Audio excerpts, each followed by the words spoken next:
Basant Panchmi. It was the day of Basant Panchmi. Grandma and mom were worshipping goddess Saraswati in yellow-colored clothes. Gattu Chinky were also busy in the puja.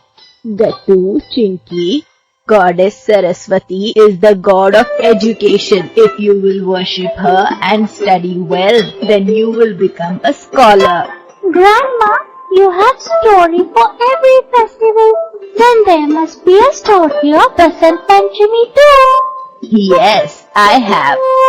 Then Lord Brahma created the universe along with trees, rivers, ponds, birds and animals. He also created humans. But there was no sound to anything. Everything was very silent. That means everything was mute? Yes, as you call it in your language, everything was mute. Lord Brahma thought, what is it? It's no fun. He was not at all happy without sounds. Voice should exist. And that's when he remembered Lord Vishnu. So, did Lord Vishnu give sound to the universe? Listen to the story first. When Lord Vishnu came, Lord Brahma told him his dilemma. Then Lord Vishnu remembered Mata Durga. Durga Mata came. She came to know about the problem. And then a divine glory appeared in her body. And then a beautiful goddess with 4 hands appeared. Oh, now Goddess Saraswati enters. Yes. Then Saraswati Mata appeared. She had Veena in one of her hands. The other hand was in giving mudra. One of her hands had a garland and in one hand there was a booklet. Saraswati Mata played her Veena and the universe got sound. The birds started chirping, the lion roared, and the humans started speaking. This was the story of Goddess Saraswati. It is believed that on this day, Saraswati Mata had appeared. That is why she is worshipped today. That means today is Goddess Saraswati's birthday. Of course, Goddess Saraswati knows singing, playing musical instruments, dancing and innumerable arts. So, if you please her, then you will also become rich in art.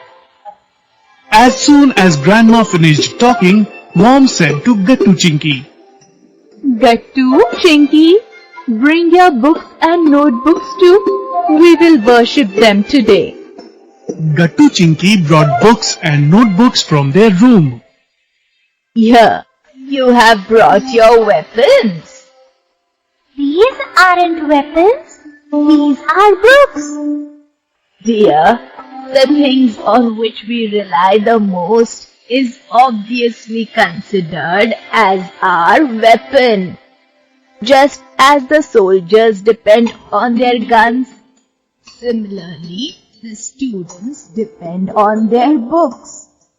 So the books are the weapon of the student, and thus they should take care of their weapons. That's when Grandma noticed their books. Gattu Chinky's books were torn. Now you both hand over your books to me. Gattu Chinky gave their books to Grandma. Grandma turned the pages and found that Gattu and Chinky have spoiled the pictures of the books with pencil, drawn a moustache on a woman and long hair on a man. Grandma became sad after seeing the condition of the books. What is this, Gattu and Chinky? You have spoiled your weapons. The more clean and beautiful the books are, the more you will like to read them. If you spoil the books like this, how Goddess Saraswati will become happy? how she will make you a scholar. And what is this? Not a single book is covered. That's why the books are torn. It was night time. Grandmother was sitting in her room and chanting with the garland. That's when Gattu Chinky came with their books in Grandma's room. When Grandma looked at them, Chinky said, See, Grandma, we have covered the books and corrected all the bad pictures. Grandma checked the books. They were looking clean and beautiful than before. Grandma was very happy. Now that's like good kids. Take care of your books like this. Goddess Saraswati will become very happy with you today. Read well, write well, and enrich yourself. And then, Gattu and Chinky took their foreheads at the feet of their grandmother. Along with Goddess Saraswati, they took blessings from their grandmother as well.